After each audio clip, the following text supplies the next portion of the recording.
네, 여러분 안녕하십니까. 내일은 광복 78주년, 그리고 건국 75주년이 되는 날입니다. 그런 의미에서 오늘은 우리가 이승만을 기억해야 하는 이유라는 주제로 이야기해보는 시간을 준비했습니다. 자, 이승만 전 대통령에 대해서 조명을 해보고 건국의 의미에 대해서 자세한 이야기 나눠보는 시간 갖도록 하겠습니다. 자, 이승만 트루먼 박정희 동상 건립추진위원회 조갑재 대표, 그리고 전 서울대 교수이자 이승만 학당 교장이신 이영훈 박사 자리에 모셨습니다. 두 분 어서 오십시오. 예, 안녕하세요. 네, 안녕하십니까. 자, 오늘 이승만 전 대통령에 대해서 자세하게 알아보는 시간 가질 텐데요. 먼저 자, 두 분께서 이승만 전 대통령을 알리는 일에 적극적으로 나서고 계신데 현재 어떤 활동을 하고 계신지 먼저 소개를 좀 부탁드리겠습니다. 조갑재 대표님부터 해주실까요? 저는 뭐 이승만 대통령 전문가는 아니고요. 네. 이승만 대통령을 홍보하는 역할을 좀 하고 있습니다. 홍보 대사를 맡으셨군요. 최근에 7월 27일에 6.25 결전장이라고 볼 수 있는 다부동 전적지에 기념관 안에 이승만, 트루먼 두 대통령 동상을 세우는데 약간의 역할을 했습니다. 네. 두 분은 대통령이시지만은 또 최고 사령관이거든요. 한국전을 지도한 한국과 미국의 두 최고 사령관을 함께 모시는 데는 네. 광화문보다는 거기 다부동 전적지가 적지라고 생각을 해서 거기 이철우 경기도지사 협조를 받아서 드디어 정전 70주년이 되는 날에 세웠습니다. 네. 그날 저희 TV에 출연을 하셔서 설명을 좀 해 주셨었는데요. 예. 자, 그리고 이승만 학당의 이영훈 교장 선생님께서도 지금 활동 어떤 부분을 하고 계신지 말씀을 좀 해주시죠. 저는 그 이승만 대통령께서 젊은 시절에 쓰신 독립정신이라는 책을 읽고 네. 예, 크게 감명을 받아서 그것이 주요 계기가 되어가지고 2016년 지금부터 7년 전에 네. 이승만 학당을 설립을 했습니다. 그렇게 해서 12주를 한 강좌로 해서 그동안 매주 토요일 오전에 네. 이승만에 대한 계속 지금 하고 계신 거군요. 예, 지금 하고 계십니다. 그래서 이승만 학당 이승만과 대한민국이라는 토요 강좌를 개설하고 있고요. 예. 또 별도로 유튜브 방송으로 이승만 TV라는 것을 또 통해서 이승만 대통령의 업적을 그 이념과 더불어 널리 교육하고 홍보하는 그런 역할에 지금 종사하고 있습니다. 네. 지금 이승만 학당이라고 해서 저는 이렇게 교육이 있는지는 몰랐는데 지금 계속 토요일에도 교육을 하고 계시고 12주 강좌까지 열고 계시는 네, 그런 상황입니다. 자, 이승만 전 대통령은 우리나라 근대화 역사에 있어서 빼놓을 수 없는 인물이죠. 특히 우리나라의 독립에 큰 기여를 했는데, 자, 이 부분에 대해서 먼저 여쭤보도록 하겠습니다. 조갑재 대표님. 이승만 대통령에 대해서 설명하려면은 네. 길어질 수밖에 없는 게 이분이 개화기 때부터 독립운동 그리고 건국뿐만 아니라 호국, 그 다음에 전쟁이 끝난 이후에 대한민국의 근대화를 주도하는 데 있어서 정말 빼놓을 수 없는 인물이네요. 90평생 중에 네. 약 60년 내지 70년을 전력 투구했고 주도적 역할을 해온 분입니다. 네. 그러니까 이분은 단순한 건국 지도자 이렇게 보기도 힘들고 호국의 지도자이기도 하고, 그런데 대표적으로 말하자면 이제 건국 지도자다 이렇게 이야기하는 건 아니겠습니까? 네, 대표적으로. 예, 그런데 건국이라고 하면 대한민국 건국은 과거에 신라, 고구려, 고려, 조선하고는 근본적으로 다르죠. 우리나라 2000년 역사상 최초의 국민국가입니다. 그러니까 국민국가요? 민주주의 국가예요. 네. 선거를 통해서 뽑은 국회가 헌법을 만들고 그 헌법에 기초해가지고 정부 수립을 하는 이런 건국을 한 역사니까 우리 민족사에서 가장 중요한 시점이 두 개가 있다면은 최초의 민족 통일 국가를 만든 신라의 삼국통일. 네. 그 다음에 최초의 국민국가를 만든 대한민국 건국을 지도한 이승만. 그러면은 저보고 우리 민족사에 위대한 인물을 꼽으라면은 신라의 삼국통일을 주도한 김춘추, 김유신, 문무왕, 그리고 대한민국 건국을 주도한 이승만, 그리고 그 나라를 부강병화시킨 박정희, 저는 이렇게 5명을 꼽습니다. 네, 지금 신라의 삼국통일과 대한민국의 건국을 들어주셨는데, 자, 이영훈 교장 선생님께서도 이승만 전 대통령에 대해서 한번 평가를 좀 해주시죠. 예, 1905년 또는 1910년 이 조선왕조 대한제국이 패망을 했죠. 예. 이후 1948년까지 많은 사람들이 나라를 되찾고자 하는 독립운동에 종사를 했습니다. 근데 그분들 가운데서 독립은 어떻게 이루어진다라고 정확하게 예언을 하고 네. 그 예언에 맞는 어떤 독립운동의 방향을 세우고 또 실천하고 그래서 결국 그분이 예언하고 실천한 대로 나라를 세우는 데 성공한 사람은 이승만 대통령밖에 없었다. 그렇게 생각합니다. 이승만 네. 대통령은 우리나라가 단독으로 일본과 맞서서 독립을 쟁취할 수는 없다. 일본은 벌써 1910년대 말 20년대 세계 군사 3대 강국이 됩니다. 네. 그런 일본과 우리가 맞설 수는 없고 조선왕조가 망할 때도 마찬가지였습니다만 우리나라의 독립은 강대국 사이에 충돌이 일어날 때 어느 강대국의 도움을 받아서 지원을 받아서 그 전쟁의 결과로 성립하는 국제적 협약으로 독립이 이루어진다 이렇게 생각했습니다. 예. 그러면서 1908년부터 이미 40년 전부터 장차 미국과 일본이 충돌할 것이다. 태평양의 예측을 하셨군요. 그렇죠. 예. 그 40년 뒤에 그것이 결국은 이제 실현을 보는 게 되는 겁니다. 그 사이에 우리는 뭐 해야 되느냐? 실력을 길러야 된다. 실력을 기르는 것은 단순히 이 과학기술만이 아니라 자유와 독립의 정신으로 한국인 하나하나가 정신적으로 건강하게 다시 태어나야 된다. 그렇게 해서 우리의 실력을 기른 다음에 적절한 국제 정세의 호기가 오면은 우리 힘으로 그 전쟁에 참가해야 된다. 이렇게 주장하셨던 분입니다. 예. 결국은 그 예언한 대로 1941년 미국과 일본이 충돌하고 그리고 그 전쟁을 마무리하는 국제적 협약으로 우리 대한민국이 태어났다. 그런 면에서 그분은 당대의 유일한 과학적 지식과 미래를 관측하는 어떤 그런 능력을 갖고 계신 분이었다. 그렇게 예. 생각할 수 있습니다. 네, 현실에 맞게 독립의 계획을 하고 예. 실천을 한 분이다 이렇게 평가를 해주셨는데, 자, 이승만 대통령의 대표적인 업적이라고 하면 바로 한미 동맹이 아닐까 생각이 됩니다. 자, 어떻게 미국과 이런 동맹이 이루어졌는지 먼저 조갑재 대표님께서 좀 말씀을 해주실까요? 6.25가 났을 때는 한미동맹이 없었습니다. 예. 그러니까 미군이 1949년 6월에 미군 철수를 했습니다. 예. 참고로 김구 선생은 미군 철수를 찬동했습니다. 근데 김구 선생이 1948년 평양에 가서 북한의 군사력 건설 상황을 보고 돌아와서 유어만이라는 이 자유중국, 그때는 중국이죠. 중화인민공화국 공사와 나눈 대화록을 보면은 네.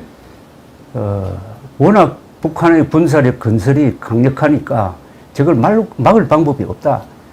어차피 한국은 공산화될 가능성이 많다는 상당히 패배주의적인 생각을 토로하는 장면이 있습니다. 예. 유어만 김구 회담록이라고 할까요?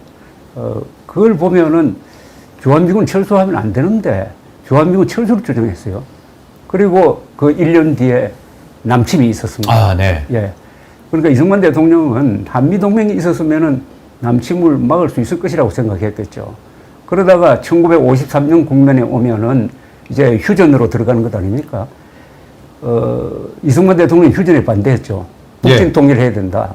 그런데 휴전 협상은 미국과 중국, 북한 주도로 휴전 협상은 이미 마무리되어 가고 있었습니다. 그러면은 이승만 대통령의 카드가 없어지는 거죠. 예. 이승만 대통령은 우리가 참여하지 않는 어떤 합의도 지킬 수 없다는 게 기본 방침이었는데, 그래서 1953년 6월 18일 유엔군이 관할하고 있던 방공포로를 그냥 석방시켜버렸습니다. 네. 그때 가장 중요한 휴전 협상의 쟁점이 포로 문제였어요. 그러니까 방공포로를 송환하느냐 마느냐로 이렇게 다투고 있었는데 네. 근데 석방을 해버렸군요. 석방해버렸어요. 예. 이걸 계기로 해가지고 미국이 이승만 대통령을 달래지 않으면은 휴전 합의를 해도 이게 지켜지지 않겠다. 네. 해서 다급해진 아이젠하워 정부가 이승만 대통령이 요구하는 대로 한미 상호 방위 조약을 맺게 그래서 됐거든요. 맺게 됐겠군요. 그러니까 어떻게 보면은 이승만 대통령이 아이젠하워 정권의 멱살을 잡고 끌고 와가지고 1대1의 한미 동맹을 만들어내는 거죠. 그런데 네. 시간이 지나니까 이제는 미국도 그때 이승만 대통령이 그렇게 억지를 부려가지고 한미 동맹 맺은 게 가장 잘한 일이다. 미국에서는 네. 안보 외교에서 가장 성공작을 한미 동맹으로 봅니다. 그때는 네. 이승만 대통령을 욕을 하는 정도가 아니라 제거할 계획까지 세웠었는데. 그랬군요. 네. 네, 그러니까 이승만 대통령이 억지를 부려서 일단 한미 동맹이 출발을 했지만 그래서 이승만 대통령이 예. 그 상호방위조약 초안에 서명한 다음에 한 이야기가 앞으로 대대손손 이 한미동맹이 우리 민족의 생명줄이 될 것이다. 이제 우리가 정신만 차리면은 단합만 되면은 절대로 침략을 받지 않는다. 이렇게 이야기를 했습니다. 네, 이승만 전 대통령이 그런 해안이 있었던 것 같습니다. 그러니까 자유의 방파제를 만든 거죠. 예. 그렇습니다. 방파제. 자, 이승만 대통령은 이 한미 동맹에 이어서 한미 상위 방위 조약을 또 체결을 하기도 했습니다. 자, 이영훈 교장 선생님, 이 조약이 갖는 의미에 대해서 좀 설명을 해주실까요? 이승만 대통령은 그 젊었을 때 쓴 독립정신에서 이미 장차 세계는 예. 미국이 주도하는 큰 자유와 통상의 물결로 하나가 될 것이다. 그렇게 생각을 했습니다.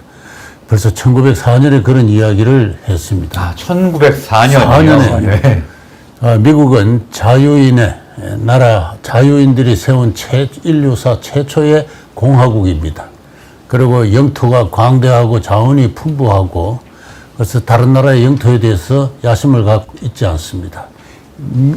미국이 오로지 원하는 것은 자유통상입니다. 네. 그 자유통상으로 세계가 하나의 영구 평화의 길로 접어드는 앞으로 인류가 하나가 되는 큰 진보적 흐름을 주도하려는 미국이다. 그렇게 이야기를 했습니다. 따라서 우리 다 망해가는 우리 조선이 소생하는 길은 이 세계사의 큰 길에 이제 동참하는 길이다. 네. 자유와 통상의 그 큰 조류에 이제 편성하는 길이다. 그렇게 생각을 했습니다. 그런데 대한제국이 망할 때 미국이 사실상 일본이 조선을 병합하는 것을 묵인을 했죠. 지원을 했습니다. 네. 이승만 대통령은 평생 독립운동을 하면서 미국이 자신의 이념을 저버리고 약소국을 저버렸다. 1883년에 맺어진 미국과 조선의 통상조약을 보면은 한 나라가 다른 나라로부터 부당한 압력을 받을 때는 선의의 거중을 든다 하는 그와 같은 조약이 있습니다. 네. 미국이 그것을 지키지 않았는 셈이죠. 그래서 일본의 한국 병합을 결과적으로 묵인하고 또 지원까지 한 편인데 이승만 대통령은 평생 그것을 빌미로 삼아서 미국을 비판하고 미국이 한국을 도우는 것이 아시아의 민주주의와 세계 평화를 위한 길이라 그렇게 주장을 했습니다. 예. 그렇게 해서 미국의 양심을 계속 두드리면서 결국은 미국의 도움을 받아서 이제 이렇게 대한민국이라는 나라를 만들었는데 결국 한미 동맹이라는 것은 1883년에 맺어졌던 그 조선과의 우호 통상 조약의 부활판이면서 한국을 미국이 주도하는 자유와 통상의 세계사적 흐름에 올려놓는 그러한 의미를 갖습니다. 네. 이승만이 평생을 통해서 추구한 가업이 미국과 동맹을 맺어야 된다. 젊었을 때부터 그런 이야기를 했습니다.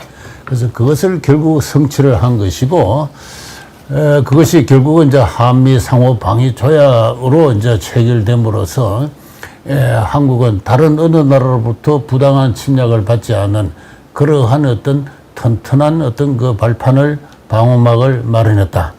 자유와 통상의 세계사적 흐름에 어떤 미국 이 주도하는 그 흐름에 편성을 하면서 동시에 대한민국의 어떤 이 방위를 그렇게 이제 확고히 한 게 네. 그 동맹의 의미가 크다 이렇게 볼 수 있습니다. 네, 이 한미 동맹이 이 미국이 주도하는 자유통상적인 세계사적 흐름에 이 조선, 한국이 진입할 수 있는 계기를 마련해줬다. 그렇습니다. 이렇게 예, 분석을 해주셨습니다.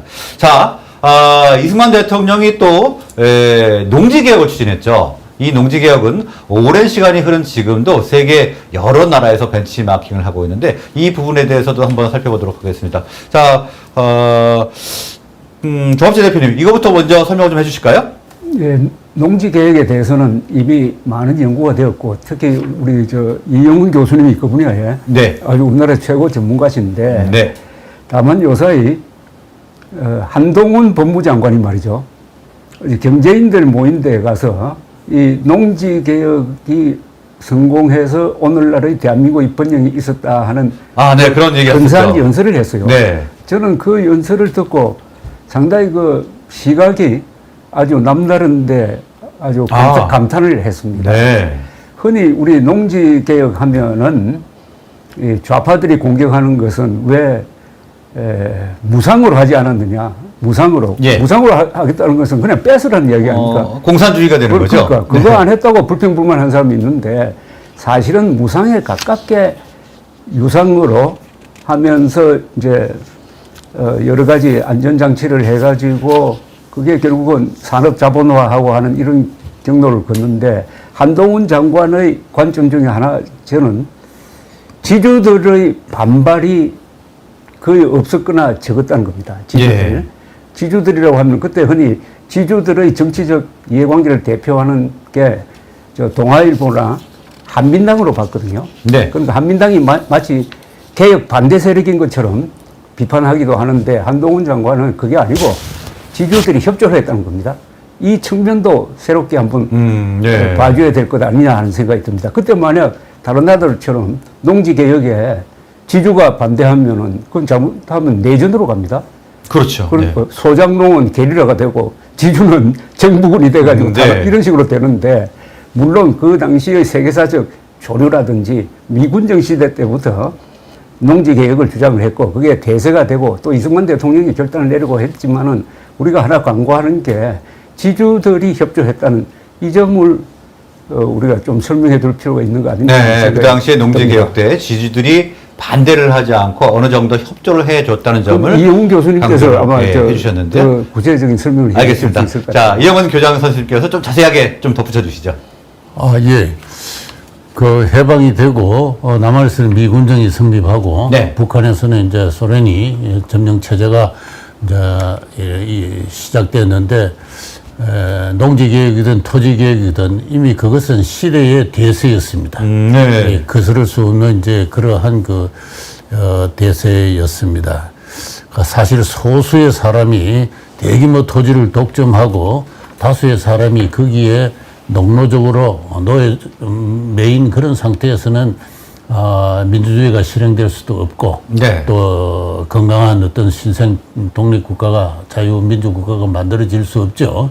그런 의미에서 방금 조갑재 선생님께서 말씀하신 대로 농지개혁의 대의명분은 누구도 거스를 수 없는 이제 큰 어떤 시대적 조리였다. 다만 북한처럼 무상몰수 무상분배할 것이냐. 북한에서는 무상몰수, 무상분배 토지개혁을 해놓고는 공자님도 할 수 없었던 개혁을 김일성 장군이 했다. 이렇게 네. 선전을 했습니다. 그러나 당시 미 군정의 여론조사에 의하면은 남한 주민의 대다수는 7, 80%는 그거는 안 된다. 개혁은 하되 사유재산을 인정하고 보호하는 유상몰수와 유상분배를 하는 게 옳다. 네. 그 남한의 농민을 비롯해서 주민의 대다수가 그렇게 생각을 했습니다. 그러면 이제 어떻게 유상몰수 분배를 할 것이냐. 결과적으로 연 수확량의 150%를 5년간 상환을 하면은 그 토지가 농민의 토지가 되도록 했습니다. 네. 그러니까 연간 수확량의 30%를 5년만 더 내면 되는 것이죠. 예. 아주 헐한 소작료를 5년만 지불하면은 농지가 자기 것이 된다 하는 그런 것입니다. 그건 거의 사실상 혁명적인 거의 매우 농민에게 유리한 농민 그냥 주는 거나 비슷한 개념이네요. 그렇죠. 예, 네. 예. 그래서 5년만 더 소장료를 30% 내면 너 토지가 된다 하니까 모든 국민들이 조화를 했고 환영을 했습니다. 농지개혁 정서가 발부되는 날 지방신문은 이날이야말로 조선의 진정한 해방의 날이다. 네. 이렇게 했습니다. 그렇게 해서 곧이어 이제 6.25 사변이 터집니다만은 대다수의 한국 국민들은 북한의 선전에 동요하지 않고 충실한 어떤 대한민국의 국민으로 남을 수 있다 이렇게 생각합니다. 네. 반면에 북한에서 실시한 토지 계획은 무상몰수와 무상분배인데 남의 것을 강제로 빼앗아서 나눠주면 그게 자기 것이 안 된단 말이죠. 네. 자기가 정당한 대가를 지불해야 그게 자기가 된다는 것을 우리 한국인들은 다 잘 알고 있는데 그와 같은 주민의 다수의 자유 의사를 반해서 무상몰수, 무상토지 분배를 했기 때문에 결과적으로 그것은 농민의 것이 아닙니다. 그렇죠. 북한의 토지개혁법에 보면은 농민은 토지를 소유권을 지급한다 해놓고는 제3자의 임대를 한다든가 저당을 한다든가 매매는 할 수 없다 이렇게 돼 있습니다. 네. 그러니까 소유권의 내용을 심각하게 제약을 한 것이죠.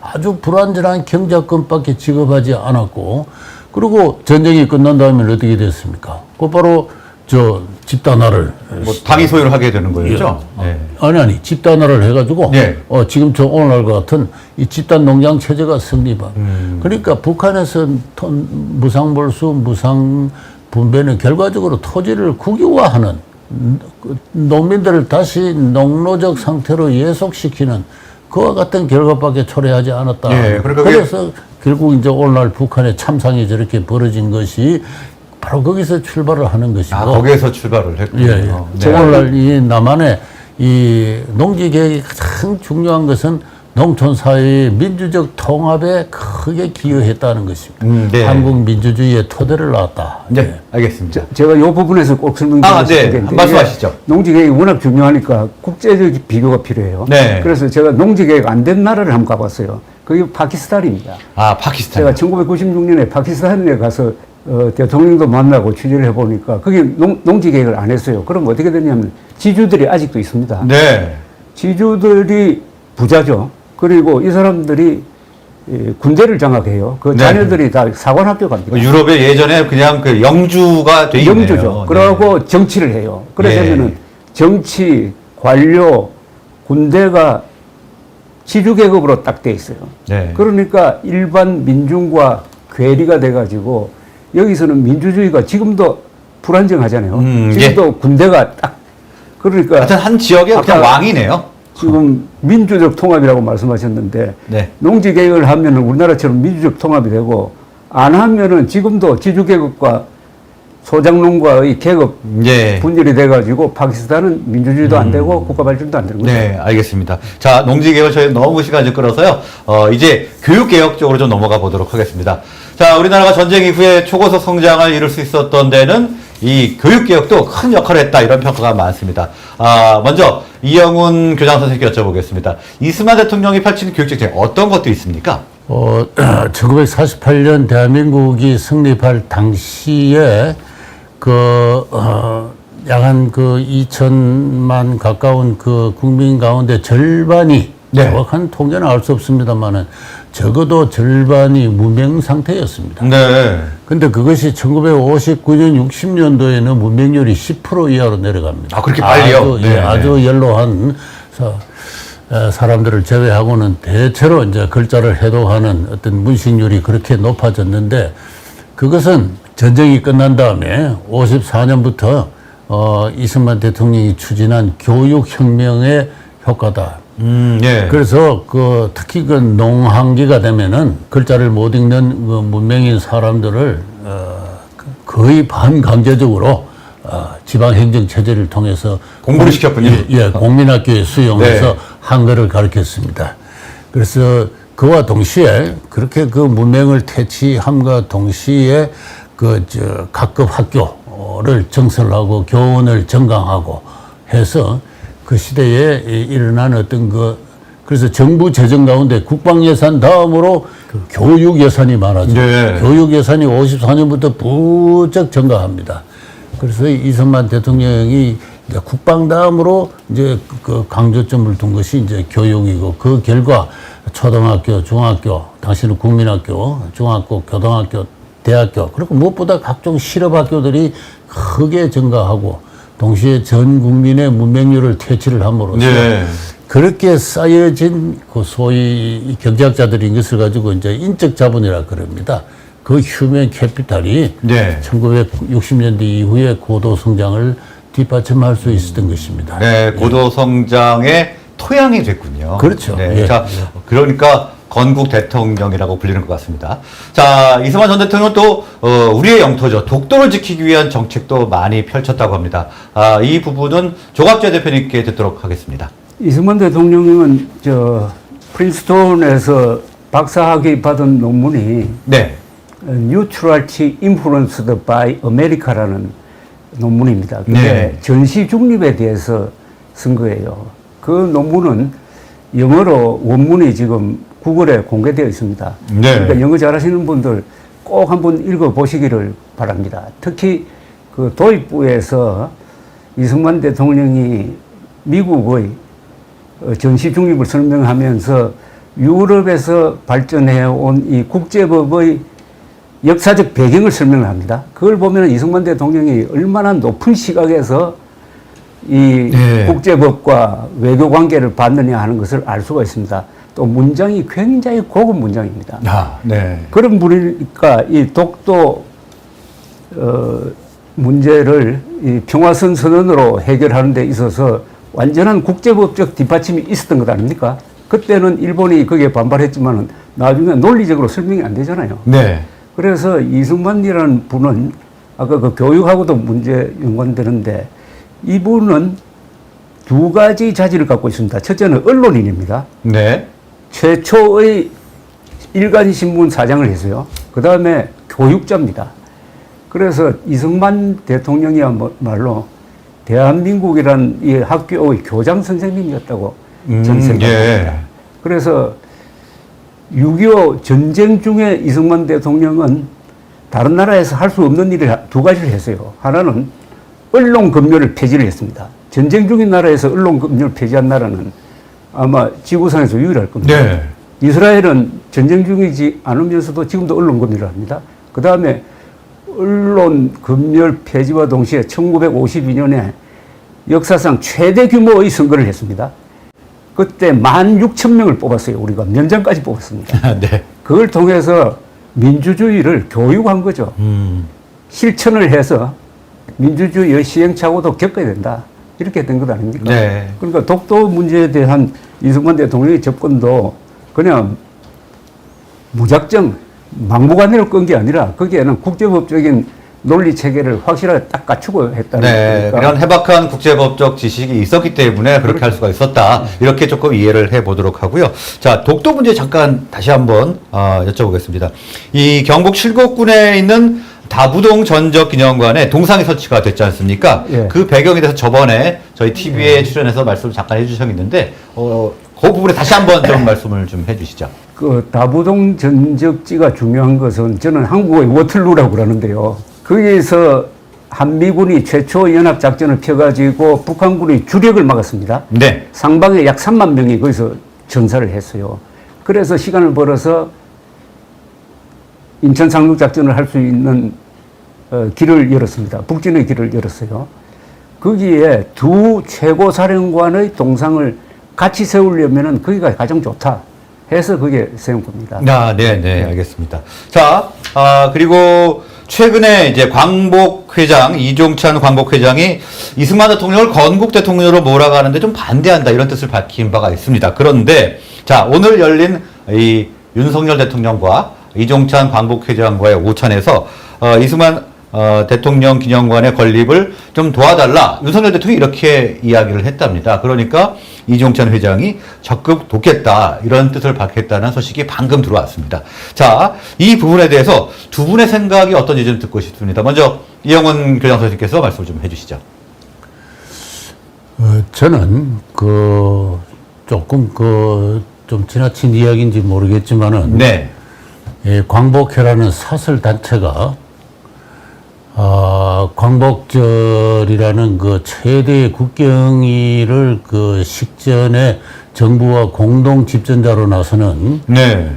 이와 같은 그 정부의 국경일 프로토콜에 심각한 문제가 있다. 아, 네. 예. 그래서 그 빨리 폐지돼야 된다고 생각을 하고, 또 광복회는 당초 독립운동에 종사하신 분들의 모임이었습니다.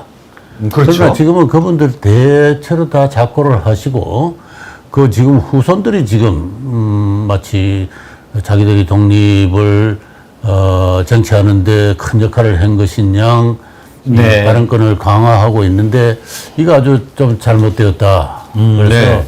이 광복회라는 그 단체가 언제까지 존속하면서 계속 이 국민적인 어떤 그 역사 의식에 중대한 발언권을 행하도록 우리가 허용해야 되느냐, 여기에 또 그러한 문제를 차제 좀 제기해 보고 싶습니다. 네. 그 이전에 그 광복회 회장 한 분 김원희신가요? 네, 그렇죠. 그분의 이력에 대해서도 심각한 의문이 제기돼 있고, 네, 좀 뭐 예. 문제를 많이 일으키셨던 상황이었는데, 그분이 광복절 식전에서 행한 연설은 그야말로 우리 건국 세력에 대한 일종의 모독에 가까운 그와 같은 언사가 포함되어 있었습니다. 이번 광복절 행사에서만큼은 기존의 프로토콜대로 광복회 회장이 나와서 연설을 하겠습니다만은 그야말로 국민 통합적인 그러한 우리 이 대한민국의 건국의 역사를 올바로 바로주부주는 그런 연설을 하시기를 제가 이 자리에서 당부드리고 싶습니다. 네, 자, 일단 정부의 국경일 프로토콜에 약간의 문제가 좀 있어서 국민 통합적인 면이 필요하다 이렇게 정리를 해주셨고요. 다음은 조갑조 대표님께서는 어떻게 보셨습니까? 아니 이 기회에 건국에 대한 논란을 우리 윤석열 대통령이 종지부를 끌어야 됩니다. 예. 그래서 이번 8월 15일 날 1948년 8월 15일에 대한민국이 건국되었다는 선언을 다시 할 필요가 있습니다. 48년 8월 15일. 아니 그 전에도 했어요. 네. 건국 50주년 행사를 누가 했는지 아세요? 김대중 대통령이 했습니다. 건국 50주년 행사를 1998년 8월 15일 할 때 이종찬 씨는 아마 그때 국정원장으로 있을 때 아닙니까? 네. 그리고 건국 60주년 행사를 2008년 8월 15일 이명박 대통령이 했어요. 그러나 문재인 씨는 건국 70주년 행사를 하지 않았죠. 예. 네. 그래서 1948년 8월 15일에 건국이 됐다는 의미는 5월에 선거를 하고 7월에 헌법을 만들고 헌법에 기초해가지고 정부를 구성하고 8월 15일 날 정부 수립을 선언하잖아요. 그래서 네. 정부 수립, 헌법, 그 다음에 선거 이걸 다 총체적으로 묶어가지고 한마디로 말하면 거의 건국이라 이겁니다. 네, 다 합쳐서요. 그런데 네. 왜 건국이란 말을 과거에도 썼고 네. 했는데 이걸 싫어하느냐 하는 것은 그 뻔하죠. 한국의 종북 좌익 세력들이 한반도에서 유일한 정통국가와 합법국가는 대한민국이라는 사실을 부인하려고 그러는 것 아닙니까? 네. 부인하려고. 그래서 이번에 윤석열 대통령의 건국 75주년 연설을 기대합니다. 그래서 네. 이 논란에 종지부를 찍어야 되고 종지부를 좀 찍어줬으면 하는 바람을 더구나 말씀하셨고요. 1919년 상해 임시정부가 건국이라고 한다면은 예. 이렇게 묻고 싶어요. 아니 건국한 다음에 독립운동 왜 합니까? 그렇습니다. 아니 자, 건국한다 했는데 거기에 대해서 네, 이 부분에 대해서 그래서 질문을 드리도록 하겠습니다. 예. 지금 최근에 최근이 아니죠. 하여튼 1948년 8월 15일이 아니라 1919년을 건국일로 보자. 이렇게 이제 주장하는 세력들이 좀 있습니다. 이 부분에서 김영환 이영은 교장 선생님께서 먼저 말씀해 주시죠. 지금 우리 헌법 전문에 초대 재헌 헌법에서부터 지금 9차 개정이 이루어진 이 헌법에까지 대한민국 임시정부가 언급되고 그 역사적 역할이 강조되고 있습니다. 예. 그렇게 만드신 분은 이승만 대통령입니다. 그렇죠. 네. 당초 유진호 씨 등 국회 세력이 이 헌법 초안을 만들 때 전문에는 대한민국 임시정부라는 말이 없었습니다. 그러나 그것을 강하게 그 대한민국 임시정부가 우리 독립운동의 출발이다는 그런 의미를 집어넣으신 것은 이승만 대통령입니다. 네. 그럼 왜 그렇게 됐느냐? 우리 한국인들이 자유의 이념을 알고 전 민족적으로 걸기를 한 게 뭡니까? 3.1 운동이죠. 네. 3.1운동의 결과로 만들어진 것이 대한민국 임시정부 아닙니까? 이때부터 우리의 독립운동은 시작되었다. 우리의 민주주의와 공화주의는 이때부터 출발한다. 이승만 대통령의 생각은 그러했습니다.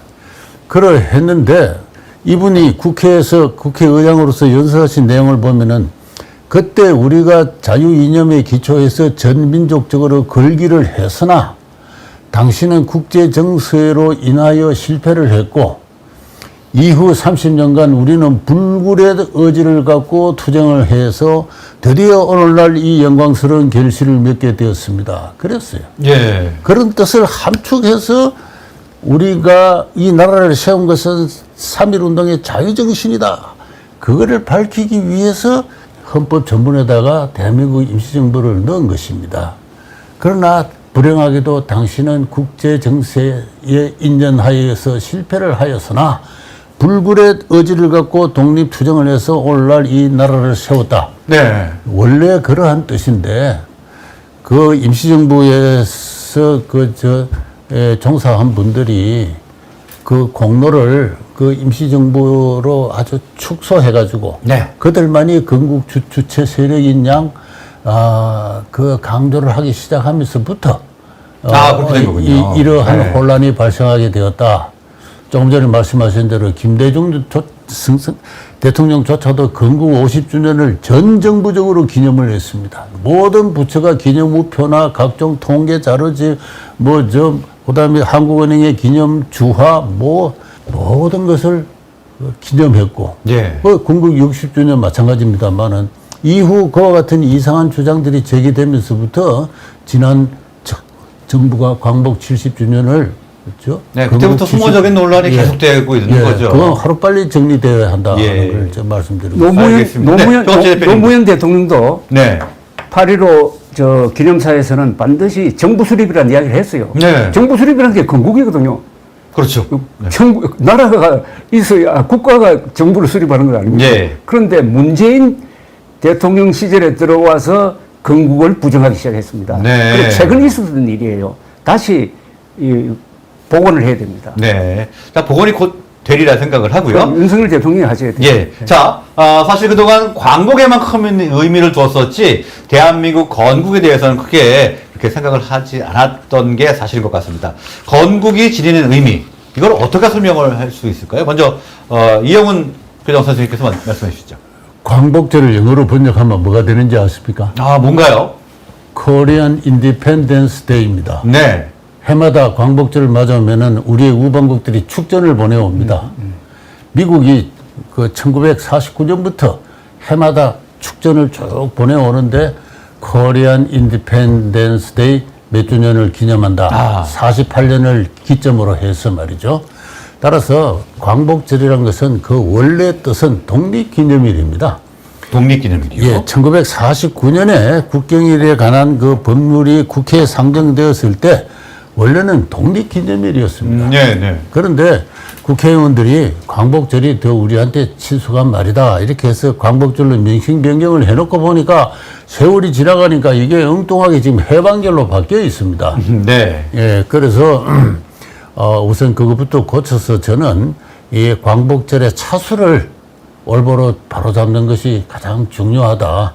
그러고 나서 차수요? 차수. 네. 48년을 기점으로 해서 올해는 광복절 제78주년이 아니고 제75주년입니다. 예. 원래는 그런데 오랫동안 혼란을 빚어와서 당장 고치기는 좀 힘들지 모르겠습니다만 이것을 바로잡고 그리고 이제 명칭 변경은 광복절이라 하면 그 뜻이 애매하니까 저는 차라리 독립기념일로 당초 원한 대로 가는 게 좋다는 게 제 생각인데요. 독립기념일로 가는 게 낫다. 그만큼 우리 한국인들은 이 대한민국이 어떻게 생겼는지에 대해서 정확한 역사의식을 갖고 있지 않습니다. 그가 국적을 갖고 있는 이 나라가 언제 어떻게 생겨난지에 대한 국민적인 역사인식이 성립해 있지 않아요. 대단히 어떤 의미에서는 몽롱해서 위험한 이제 이와 같은 역사의식이 조장되어 있다. 광복절이 중요한 어떤 원인 중에 하나다. 저는 그렇게 생각합니다.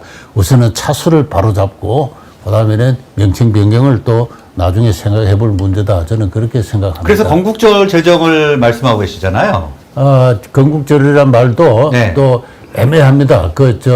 애매하다기보다는 우선 당군 할아버지가 있지 않느냐 네. 또 일각에서는 그러고 있으니까 저는 차라리 누구나 알기 쉽게 모든 나라의 독립기념일이 있습니다. 독립기념일, 예. Korean Independence Day.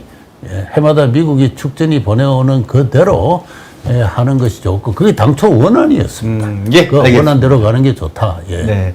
조 대표님께서는 어떻게 판단하고 계십니까?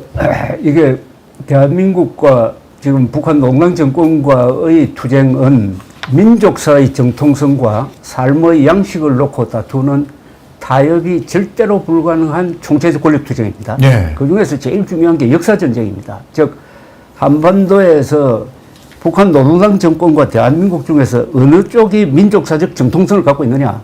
그래서 우리 헌법이 제3조에서 대한민국의 영토는 한반도와 그 부속 도서를 한다고 그랬잖아요. 예. 그러니까 북한이 우리 영토잖아요. 그렇죠. 미수복 영토거든요. 그게 바로 민족사적 정통성에서 제일 중요한 점이죠. 그걸 네. 확인시켜주는 것이 1948년 8월 15일 대한민국 정부 수립, 즉 건국이란 말입니다. 그러니까 한반도 전체에서는 나라 국자를 쓸 수 있는 정치 조직은 대한민국밖에 없습니다. 그래서 네. 우리가 북한이라 부르잖아요. 조선민주주의 인민공화국이라고 하지 않잖아요. 그렇습니다. 그러니까 우리는 국가고 북한은 단체다 이겁니다. 네. 그게 바로 헌법 3조입니다. 그래서 바로 매일 그걸 확인할 수는 없으니까 1년에 한 네. 번쯤은 1948년 8월 15일이 대한민국이 공정한 선거를 통해서 수립되었고 네. 그게 그해 12월 12일 파리에서 있었던 유엔 총회에서 따라서 대한민국이 한반도 전체에서 유일한 합법정부라는 공인까지 받았거든요. 네. 이걸 총체적으로 확인하는 전 세계적으로 공인도 받았네요. 그러니까 총체적으로 확인하는 연설을 대통령은 1년에 한 번쯤 꼭 해야 됩니다. 네. 그렇게 하면은 민족사적 정통성을 우리 모든 국민들이 알게 되는 거죠. 그래서 대통령은 중요한 연설을 통해서 국민들에게 역사 교육을 해야 됩니다. 예. 알겠습니다. 자, 지금 대한민국은 여러 가지 갈등과 문제에 시달리고 있습니다. 이런 상황에서 이승만 전 대통령이 이룬 건국에서 답을 찾을 수 있지 않을까 생각이 되는데, 이영훈 교장선생님께서는 어떻게 생각하십니까? 예. 이승만 대통령의 그 역사적 의 말씀이시죠? 네, 네. 예. 우리 지금 대한민국 국민들의 상당수는 이승만에 대해서 많은 오해와 편견을 갖고 있고 또 어릴 때부터 그런 이야기를 듣고 자라나고 있습니다. 이승만 대통령에 대한 그 오해와 매도는 건국 초창기부터 있어 왔습니다. 예. 초창기부터 있어 왔고, 특히나 4.19 이후에 그것이 이제 공식적인 역사학으로 이렇게 널리 교육됨으로써 이제 그런 상태가 조장되었는데요.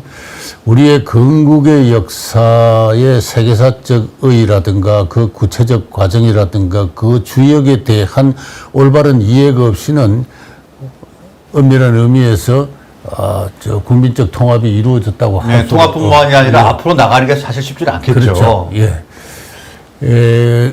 이승만 대통령은 자기가 세운 이 대한민국을 어디까지나 과도 정부라고 생각을 했습니다. 예. 통일을 이루지 못했으니까요. 그래서 장차 저 북한의 공산 체제로부터 우리의 동포를 해방시키는 것을 이 나라의 중요한 과제로 그렇게 수차례 강조를 하셨습니다. 그래서 공산주의라는 것은 콜레라와 같은 것이다. 아, 콜레라요? 예. 몸에 반쪽이 병이 들었으면은 나머지 반쪽의 건강이라도 우선 챙겨가지고 나머지 병든 반쪽의 건강을 회복할 일이다. 이 대한민국이란 것은 우선은 건강을 지켜서 살아있는 그 생명체가 하나의 그 나라를 이루는 것인데 이 나라의 중요한 임무는 우리 북쪽의 동포들을 콜레라와 같은 그 체제로부터 해방시키는 것이다 하는 큰 어떤 건국의 이념을 잡으셨습니다. 근데 이 이승만 대통령이 정립하신 그와 같은 건국의 의의라든가 우리의 통일에 대한 문제의식이 이후에 바뀌어져 가지고 남북한이 대등한 입장에서 협상을 해가지고 뭔가 아름다운 통일 국가를 세울 수 있다 하는 그와 같은 환상이 네. 1960년대 이후 점점 강화되어 가지고 드디어 2000년에는 남북의 정상이 만나서 연방제안을 낮은 단계로도 추진하자 이렇게 네. 이야기를 했습니다. 그러나 그 연방제가 무엇인지는 그 합의한 당사자도 정의할 수 없는 애매한 것입니다. 매우 감성적이고 애매한 구호입니다. 이런 큰 혼란이 다 이승만 대통령에 대한 그 올바른 평가, 그리고 그분이 주도하신 우리 대한민국 건국사가 갖고 있는 역사적 의의, 나아가서 세계사적 지평에 대한 이해가 없기 때문에 발생한 네. 겁니다.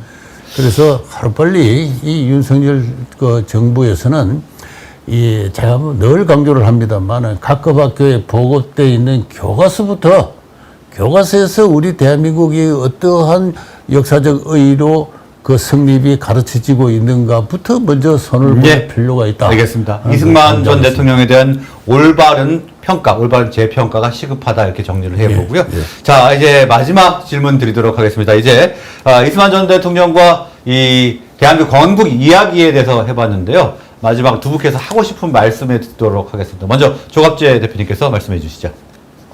이승만 대통령의 꿈은 자유통일이었거든요. 네. 뭐 반공자유통일인데 아직 그 꿈은 이루어지지 않았네요. 못하고 남아 있습니다. 그것은 우리가 해야 될 일이고 우리가 충분히 그걸 할 수 있는 국력이 있어요. 예.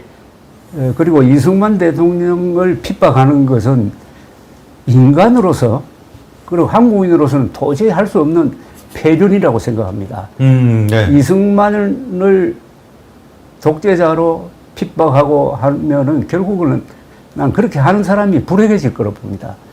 이승만이라는 위대한 인물을 제대로 알고 그 사람의 장점과 단점도 과학적으로 분석하면서 교훈을 찾는다면은 개인 생활도 단체 생활도 나라 생활도 아주 행복해질 거라고 생각을 합니다. 네. 그러니까 우리가 정기를 잃는 이유가 어릴 때 그런 사람을 본받겠다 하는 마음을 가지면은 그렇게 되는 것 아닙니까? 네. 그래서 저는 우리 국민들이 저 같은 기성세대 말고 이제 젊은 세대가 마음속에 내가 이승만이 되어보겠다 또는 내가 박정희가 되어보겠다 나는 김유신이 되어보겠다 하는 생각을 심도록 하는 게 이게 역사교육이고 네.